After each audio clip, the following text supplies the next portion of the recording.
It's been a while since I've made a video. I've been a bit busy the last couple of months, so I've had to take it slower with my personal work, but I'm happy that I can show you a few things I've been working on this summer, including a new skill that I'm trying to get more confident in, which is designing comics. I have created visual story sequences in the past before, but I've never really felt that I've fully committed to one that I've set out to do. Creating art and characters which stand on their own is something I'm used to, but then taking that and formulating a sequence, having to think about paneling and scenarios, definitely adds a whole different layer to it, but it was something I was excited to try. So I have been working on some smaller aspects of my personal project Half-Light Garden, just focusing on designing a few characters from it while I still work out the main bulk of the world and story, since I don't really want to rush into it too much. Creating the little windows into the world also helps me to visualize the main story better. If you've watched my previous videos, you can see that I've been looking at the project through a video game lens for the most part. That's more so to help me personally thinking how the world building and the visuals could be structured, but if I actually wanted to bring this world to life myself, I thought creating a comic would also be a really fun way to do it. It started with some studies I did a while back for designing a couple of characters for the garden. I always start with studying references of my subjects so I know how I could exaggerate the features for character design.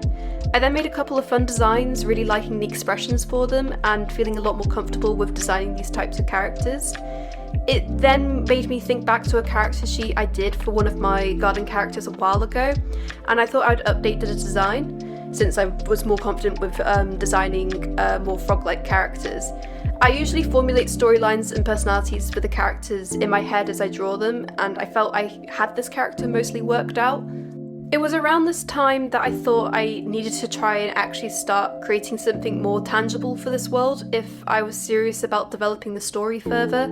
So I took this character and another one I'd been working on as well in my spare time and decided to work on a small comic showing a little snippet of their lives and what they do. I thought this would be really good practice and boost my confidence in creating longer story sequences if that's what I decided to do in the future. I know roughly what their roles and story is in the garden, so coming up with a narrative sequence idea for this particular piece wasn't too difficult, and it was mostly about me exploring what kind of style I'd want to go for it. I want my experience of comic design to be more free and fun, especially in the early stages. Deciding how to do the paneling and visual flow is an element I will get better at as I go along. It was more interesting to see how this particular sequence would go and how I could tell a story through character interaction. Firstly, I start by doing a couple of studies with one of the characters, not anything too specific, just starting to think about how I can go about the visuals for this particular sequence, which helped me to begin thinking about what I liked and didn't like about each one. I then next wrote a script of some dialogue, nothing big, just sort of wanting to practice how these characters would naturally interact with each other. I formulate some pages for a few visuals I want in it, such as the props and environment, just to get a sense for how it could look. Usually figuring out how the visuals look beforehand makes the comic design part a little less overwhelming for me.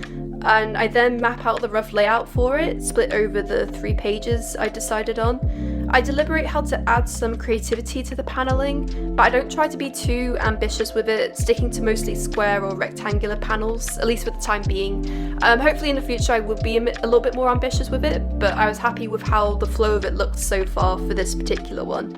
I can end up redoing the drawings and line work over and over again for a lot of my artwork, sort of wasting a bit of time on it because it doesn't sort of add anything to it. So for this one I tried to only do the line work once after the sketch layer, so I wasn't too focused on the perfection side of it, just thinking more about telling the story. So overall, I was really happy with how the short comic turned out. I fully finished 1 page, with the other 2 being left more sketchy. I still feel like I have to build up my confidence a lot more, as well as finding a more thought out visual style for the future artworks and potential future comic panelings, which I think I'll probably figure out more as my world building progresses. I've posted the comic to my Instagram page if you want to check it out, and I'm looking forward to creating some video ideas I have lined up. Also, I am really looking forward to the autumn. It's my favourite season and I'll be doing a bit of travelling, which I can hopefully share about in a future video. That's all I have for now, so thank you so much for joining, and I will see you in the next video.